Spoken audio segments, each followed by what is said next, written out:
Hey everybody, it's Brian Asbury, and I just wanted to welcome you to today's episode.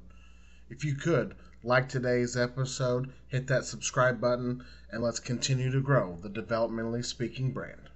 Today, my guest is former WWE developmental talent. You may remember him as Luther Ward, Mr. Joe Cabray. Joe, how are you, sir?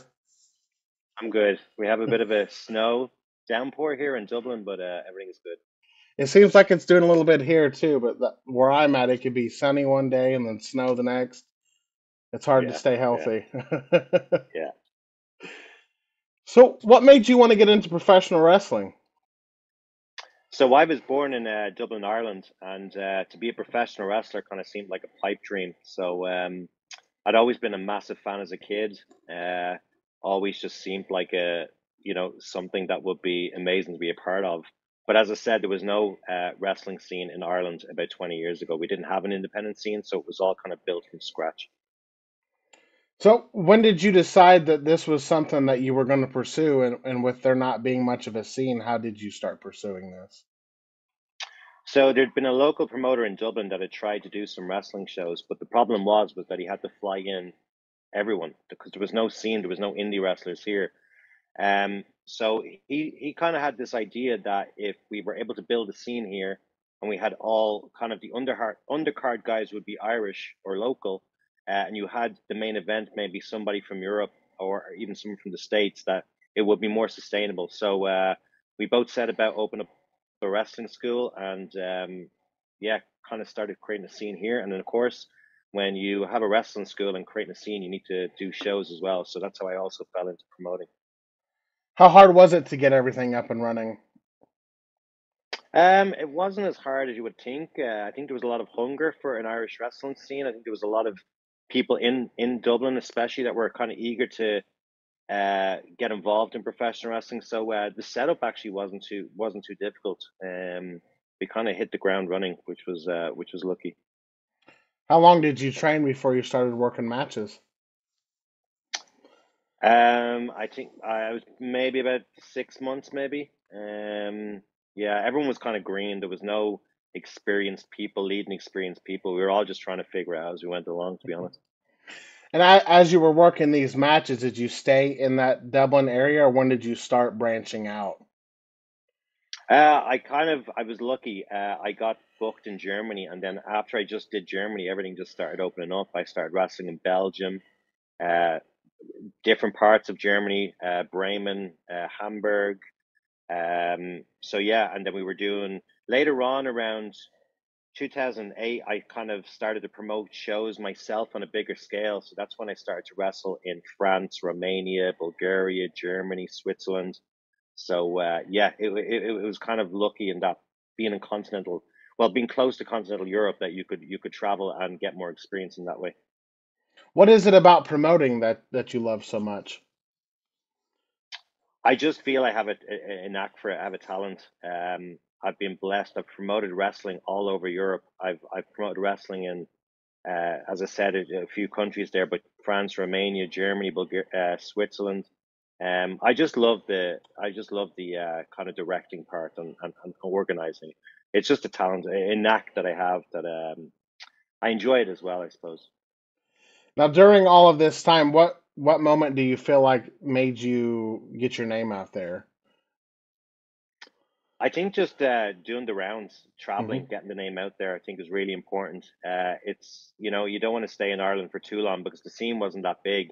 The scene was more established in the UK and Germany at the time, around 20 years ago. So I would just say, being a part of bigger shows. Around 2008, I started to do those bigger shows. So I was on tour with like Bret Hart for 2 weeks, Scott Steiner, Booker T. And being on a tour bus with those guys, and we would do travel around France, but some of the bus journeys were probably 7, 8 hours.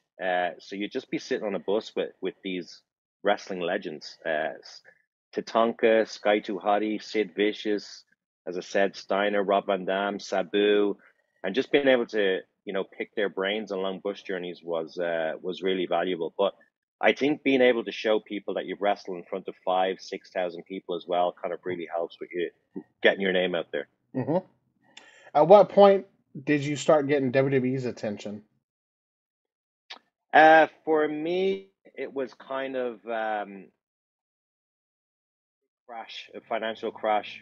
I think it affected the world. It wasn't just a European Irish thing. It kind of went everywhere. So I've been promoting these big wrestling shows around Europe, like pretty big scale. I mean, big production. The promotion was called American Wrestling Rampage.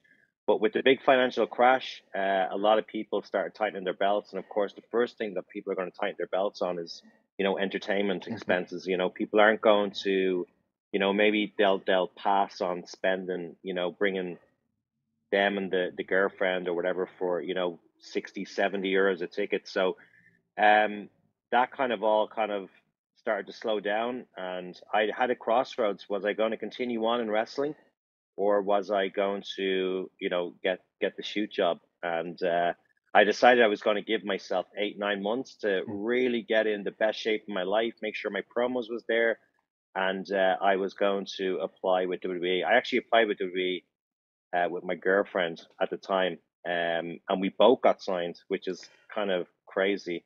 So we were both about to take off to the States together, and then the world is the world. More issues happened. Yeah. So what was that transition process? Because everybody that I've talked to that's came into America said it wasn't an easy, smooth process. It takes months, or like getting paid took It's it, forever.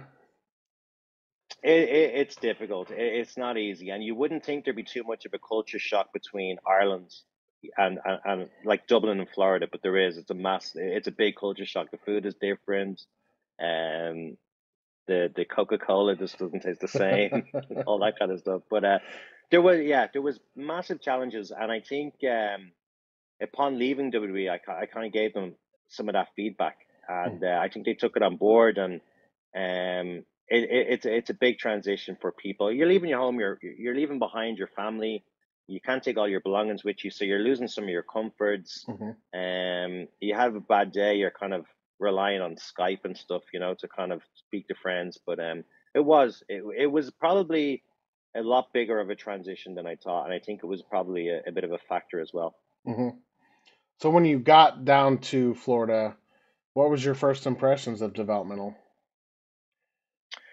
So basically, what happened to me was my contract. The WWE had offered me a contract, and then they rescinded the contract. They said they wanted to get another look at me.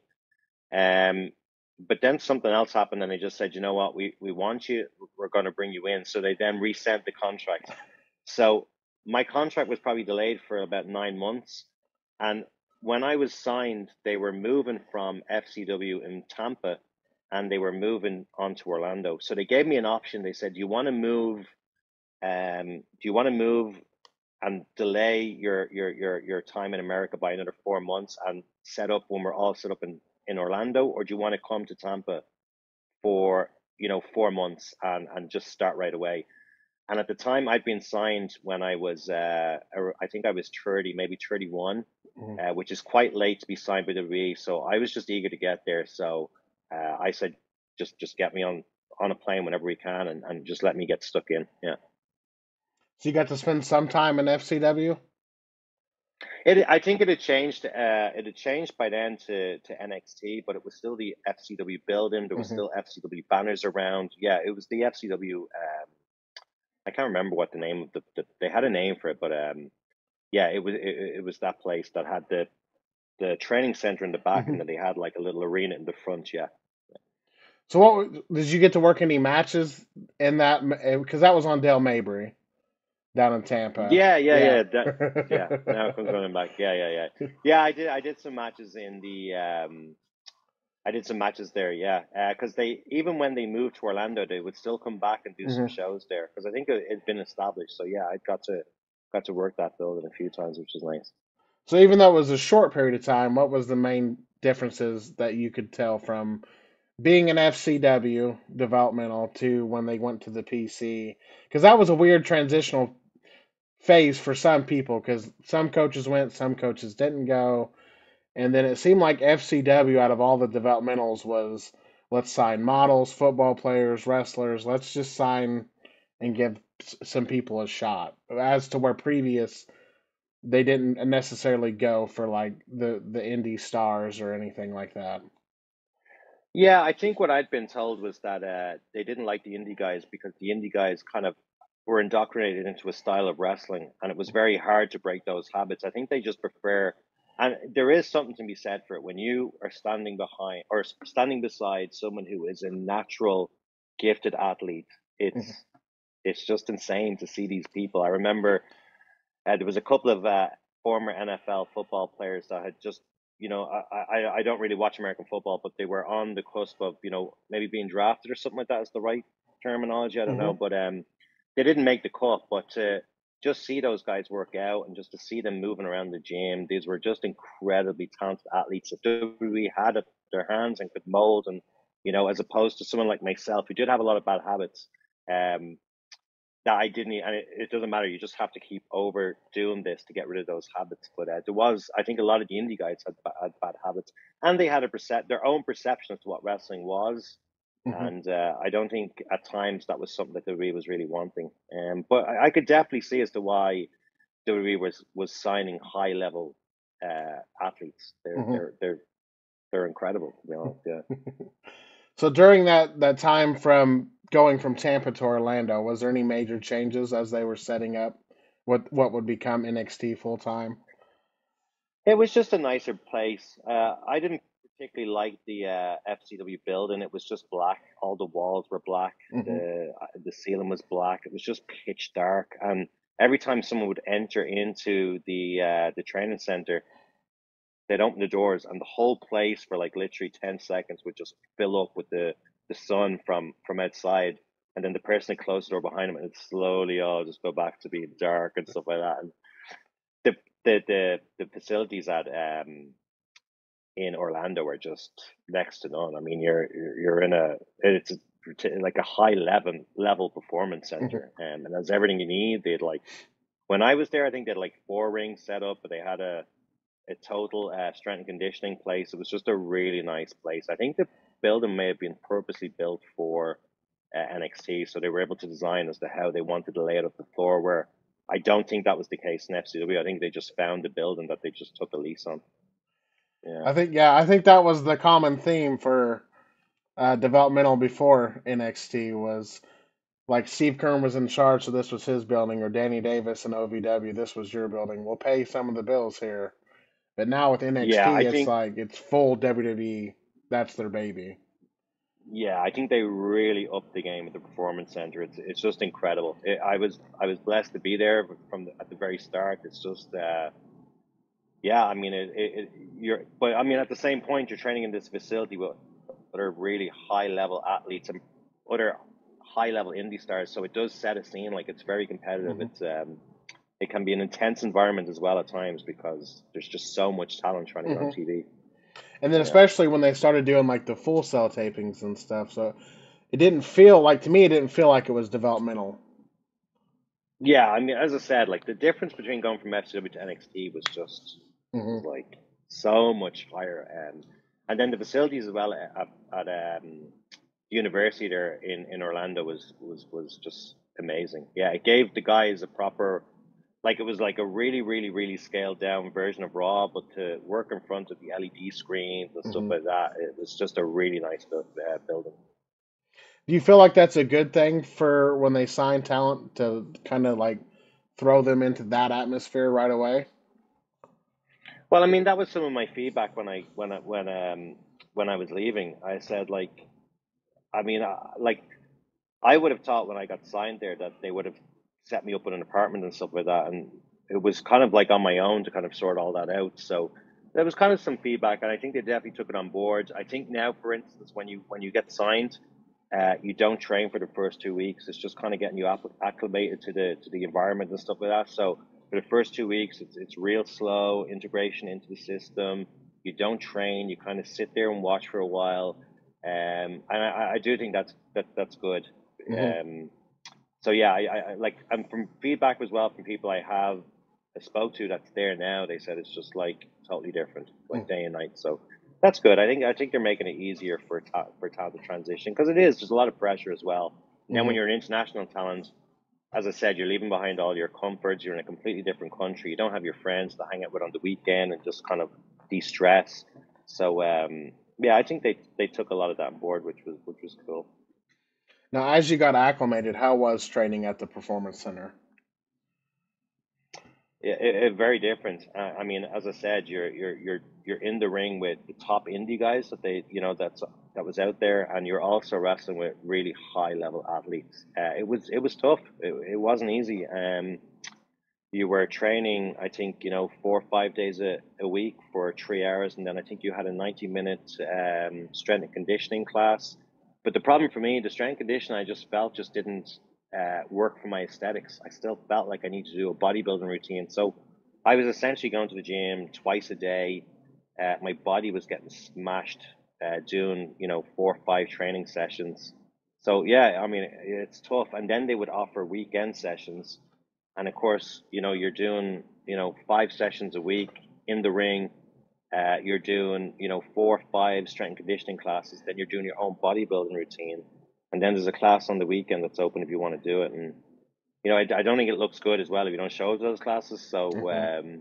yeah, it's tough. I mean, I remember just having, but again, at the Performance Center, there's so many great facilities. They did have like ice baths and stuff that you could take to, help with those kind of things, and in on-site physio and stuff. So yeah, but the training was tough. I mean, you're in there essentially with guys and athletes, and you ask them to do a leapfrog, and they're doing drop kicks like Okada because they're naturally gifted athletes. So yeah, Hmm. it was intimidating as well, I suppose, because you're coming from an indie background, so you're supposed to know all the bumps and, but you know what I mean. And Hmm. these in the athletes are pretty incredible. How was the coaching staff at the time? So I didn't have too many interactions with everybody. I mean, I trained with Bill the odd time. I mostly my coach was Norman Smiley, who's tops. I don't think I've ever heard anyone speak badly of Norman. He's just a gent, really cool. Sarah kind of trained the girls, didn't have much interaction with the guys. Terry Taylor was there, kind of working with guys that are on the brink of TV or are kind of working TV, and I'm trying to think. Billy Gunn, I think, was more or less the same, kind of working with the very high level guys. So most of the time, I was just working with Norman, the odd time with Bill, and then sometimes we would rotate classes where you would get to do a class with Terry Taylor or something, or even Steve Kern. But mostly Norman Smiley for me. Now, as your training progressed, when they started developing who you were, did you have a say in that? Was that character yours, or is that something they kind of had an input on as well? No, very much. You had free reign there, which was nice, and I do. I think it's the way to go because, I mean, you can't turn around to a wrestler and say, I want you to be the Undertaker if that person doesn't know how to be the Undertaker. So if you, they always say like your gimmick is you turned up by, 7 or 8. So I tried out a few gimmicks. I remember I tried kind of like a dark, mysterious gimmick, and they said, look, we're about to push the Wyatt family. We don't want anything dark and mysterious. So ditch that. And I kind of felt like that was the reason I was signed because I had a look um, that I could do dark, mysterious kind of stuff. Um, and yeah, they said come up with something else, and then that's when I kind of came up with the Luther Ward gimmick, which was kind of a take on Brad Pitt and Snatch. And Brad Pitt and Snatch is an Irish traveler, so I would have interacted with Irish travelers a lot in my time, like So I kind of knew the lingo and how to do Hmm. promos and how to act and behave. So I kind of got it down quite well. Plus, I love the movie Snatch, so it was quite good. So, as you started working matches, do you feel like they were supporting, like they were behind you as they're developing this character? The unfortunate thing for me was that the real reason as to why I kind of got it didn't really work out for me is because I was probably there for like maybe 4 months and I got a really bad concussion. Through something that was probably silly, it shouldn't have been done. It was a training drill that was just really silly, and I got a really bad concussion. And then I think I said at the start, you, I was 31 at that point Hmm. in the start of developmental. I knew, like, they were going to see, well, how much are we going to invest in Joe? My feeling was when I got to Florida, I needed to be out there within 8, 9 months, a year max. Hmm. And now I had this concussion. So it's very hard to diagnose as to when you're cleared from a concussion. They have the best they can do is the impact tests, but they're not fully accurate. I don't know if they've new ways of testing concussions now. They probably do, but I passed the impact test, and I came back, and I probably in my mind was like, I need to get back in here, and I need to get out of developmental within the year. And I came back too soon, and I just took a small, like a roll up, and my head very lightly hit the back of the mat, and I went out again, and that was it. Like so, I was probably out for about another. I'd say with the concussion total, I was probably out for about 4 months. It was just horrible, Hmm. because you've worked so hard to get there, and now it's all falling because you've got this injury. And concussions are fairly serious. Like you don't want to mess around with concussions.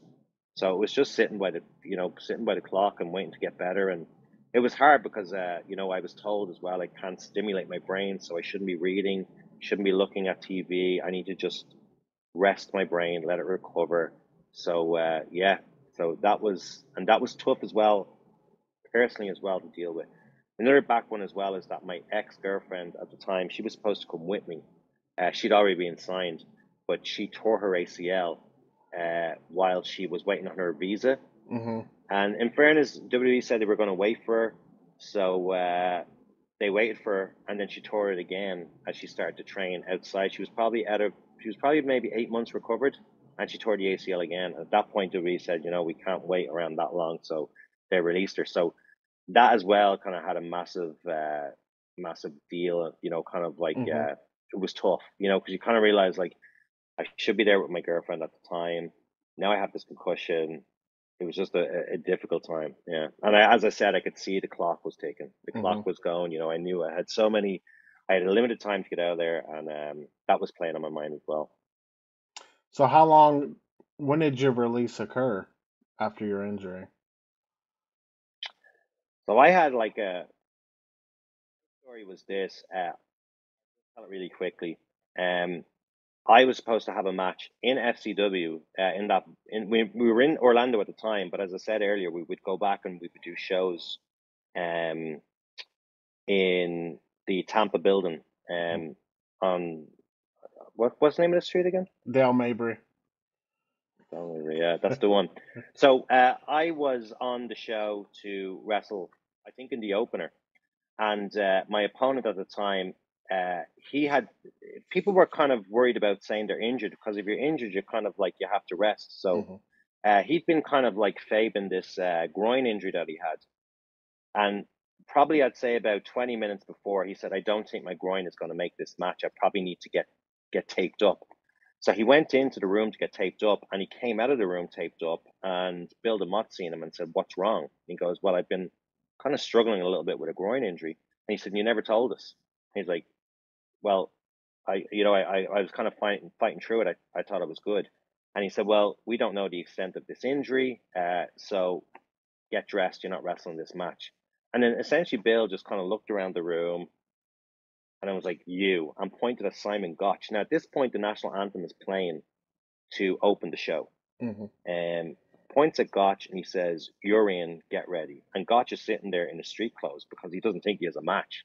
So he's struggling there to get his gear on, and there's no time to plan anything. Um, I'm actually made to go out first, which I wasn't supposed to be out first because Gotch hasn't even got his boots on. So we go out to the ring completely cold. And there was just kind of like miscommunications in the match. The referee kept telling me to give the match to Gotch, and I kept doing everything to give the match back to Gotch, and he wouldn't do it. Like I don't know what it was, whether it just wasn't working. Happens in wrestling. Happens. Match wasn't very good, as you would kind of expect for two people going out completely cold, don't even have a finish. I think they called who was going over.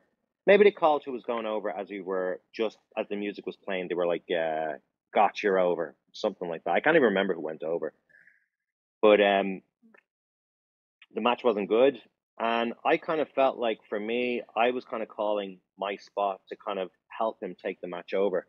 And we did the match and went back and we got pulled into a room and I, I essentially took all the heat. And I looked at Gotch and Gotch just sat there, never said anything. And I just said, "Fuck you." And I walked out And I think they knew I was done. I knew I was done. I was like, I'm after getting over this concussion. I've just had a stink of a match. I haven't acclimated to the American way. I miss home. To have that outburst as well was really unprofessional. I just looked at Gotch and I just said, fuck you. I mean, if you're not going to sit there, we're both taking a beating. And if you're not going to turn around and say, well, look, I was 50% of this dance and you know what I mean? Just let me take the heat. So I just left. And then about 2 days later, they called me into the office and they said, you don't really seem happy here. And I said, I'm not. They said, well, we've decided to part ways. And I said, well, you know, that's fine. I said, I really have appreciated my time here. I said, it's had a blast. I said, I'm really sorry it didn't work out. I said, but I'm not happy here. I said, I don't know if I'm going to get out of here. I said, I'm 31 years of age. Like, how much do you have to invest? And then at the time, they said, well, look, would you mind having a conversation and giving us some feedback? So we sat there for about another 30 minutes, just having a conversation about how, basically asking me, like, you know, why do you think it didn't work out here? Is there anything we could have done to make it easier?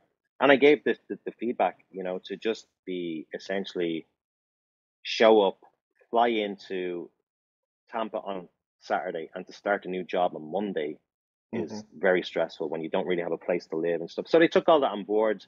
I handed back my key card swipe. I think there was another guy that was released that day, and I met him in the car park, and he was in tears, and I was kind of just, you know. Hmm. I loved my time there. I just didn't want to waste my time anymore. I didn't want to waste their time anymore. Um, it just, I just couldn't keep going the way I was. Yeah. Have you spoken to them That's since? basically yeah. So like, I don't know if you're aware, but I run Over the Top Wrestling, which is it's a pretty decent, it's well recognized wrestling company in Europe. So yeah, I've had conversations. I had conversations when they were doing the WUK tournament, and they actually invited me to the WUK tournament, and I sat in the crowd beside Finn Balor, and you know, they gave me a little cameo and stuff. So that was nice to be back there for a little while. So yeah, and get to see everybody again. You know, getting to Hmm. see kind of like random people that you wouldn't expect to see, like some of the agents and stuff that they had there was nice. So and then I've had other conversations with them. It's weird because I'm a wrestling pro as well. They sometimes ask me to help with like visa applications. You know, can you give a can you give a reference to say that this person is valuable to European wrestling? So yeah, there's no ill feelings there. Yeah, I have had talks with them. Yeah, Would you return to WWE if they offered you? definitely not as a wrestler. My Hmm. wrestling days are over. I don't like I. It's weird. Like I had a match in Barcelona. I still do matches the odd time. But it's not something that I'm not in like the young guys every week training. You know, Hmm. to come up with stuff. It's not what I'm doing anymore. I'm kind of more focused on the promoting thing. So I definitely wouldn't go back as a wrestler. But I do feel I have a lot to give in terms of like agenting and stuff like that. So I mean, if that was an option, yeah, I could consider it, but definitely not as a wrestler. My wrestling days, I've no, I don't have any kind of Hmm. desire to get back into the ring on a full time basis. I don't mind doing a match here and there, but definitely not on a full time basis. Or if I can travel, you know. So I'm wrestling I'm wrestled in Barcelona a few weeks ago, and then I'm going to wrestle in Germany next month. But I just like Barcelona and Germany, so yeah. Hmm. So if they ever get NXT Europe off the ground, you'd consider it? Yeah, I don't know if it's going to happen. I haven't heard anything in NXT Europe for a while. The Hmm. talk seemed to have died down a lot. Um, I don't know if I don't know if we see AEW as the threat that it was, or I think the real reason why it's set up was because there was a real big station here, UTV, that or ITV, as some know it, that had a lot of money and they were investing in wrestling, and I think they had Grado and stuff, and I think that kind of spooked them a bit, Hmm. and that's why NXT Europe was set. But that all kind of fell to crap, and so yeah, I don't know if they'll make that NXT Europe. Who knows? How's life been after WWE? Amazing. So I came back. I was so eager to pass on what I'd learned there. So I started training. all the people I was training came on leaps and bounds. So I decided, let's go and make a full-time school. So we opened the School of Irish Wrestling. And then I just went back to promoting. Again, I was at a crossroads. Do I continue on? Do I get the real job? And I actually went to one real job interview, and then I was like, nah. So I went back and I created Over the Top Wrestling, and that's been amazing. We've got to work with John Moxley recently. We've had the Bucks. We've had Kenny Omega. We've had more or less everyone. Liger, anyone who's come to wrestle in Ireland is probably on an indie scene has probably wrestled for OTT. But it's been amazing as well to kind of once again be working with really top stars like, as I said, Moxley, like Omega, the Bucks, Cody, the the luchador stuff. It's been amazing. Yeah. Do you have any upcoming events? We actually have one tomorrow. Leo Rush is on. Trent Seven's on. So we're doing Dublin tomorrow, which will be March 2nd, and then March 3rd, we're doing Belfast. Then we're going to Milan in May. We run probably about 2, 3 shows a month. So yeah, busy. Still in the wrestling bubble. Still doing it. Still have a school. Still putting out shows, top level shows as well. So yeah, just happy doing what I'm doing. Where's your school located at? We're located in Dublin City, probably about maybe 5, 10 minutes from Dublin City Centre. But we're looking at moving soon. Um, yeah, and my wrestling shows, if you're ever interested, is Over the Top Wrestling. Uh, just check it on YouTube or any of the social medias, and we've loads of free matches up. They always say as well, like, the Irish crowd, I think it's a mix of Irish people, alcohol, and wrestling. So the atmosphere at our shows is always amazing. So we've loads of free stuff on YouTube if anybody wants to check it out. There's some really good matches. I mean, there's matches with Moxley for free, like all the top guys. So yeah, if you could check it out. If you had any advice to give to anybody getting into professional wrestling, what would it be? Find a good school. I think so I do seminars all over Europe, and I'm kind of blessed with that. And I think the reason why our seminars get so much is so like good feedback is because wrestling is only selling. If you learn how to sell, that's all it is. But learning how to sell in itself is going to take you years. Hmm. But it's not moves. There's no wrestler that's famous for moves. I always say Will Ospreay is probably the only anomaly in everything, but no wrestler is famous for doing moves. It's the way they sell. It's the way they sell who they are. It's the way they sell the moves. It's the way they sell the emotion. That's all it is. The biggest if we were talking about Ric Flair retirement match against Shawn Michaels, everyone remembers the over the Hmm. picked up by the camera. That's something that's just selling an emotion. Hmm. It's not a move. I don't think you could remember. You probably could remember a few moves, but you don't really remember the moves. You remember the moments, and the moments are all created by just selling. Learn how to Hmm. sell. If you learn how to sell, you're probably going to do something in wrestling. If you're in a school where you're just focusing on how to do flips and moonsaults, you're going to probably stay where you are because there's so many people doing that stuff. So just learn how to sell. If you learn how to sell, you'll be good. You'll make it because that's the secret of wrestling. And the problem is the majority of people in wrestling don't get that. If you can learn how to sell, you're golden. Um, and that comes as well from like people that I know in WWE that are they're top level Hmm. people, and they'll say the same. If you learn how to sell and sell who you are, like that's basically it, man. Just learn how to sell and feeding. If you can feed as well, like kind of feed into moves and make your match kind of look like it's flowing. But Hmm. yeah, just learn how to sell. But the problem is, majority of schools have no concept of it. They don't teach selling to the extent that they need to teach selling. So Hmm. yeah, Where can people reach out to you at? I'm on Twitter. I'm not big on social media. It's not a big thing for me. I am there, but I'm on. I do have. I only opened an Instagram account maybe 8 months ago. I'm on Twitter. I'm on Instagram, and I'm on Facebook. My Facebook is kind of like private though. But yeah, Joe Cabray. On both of them, you will find me. And feel free to reach out.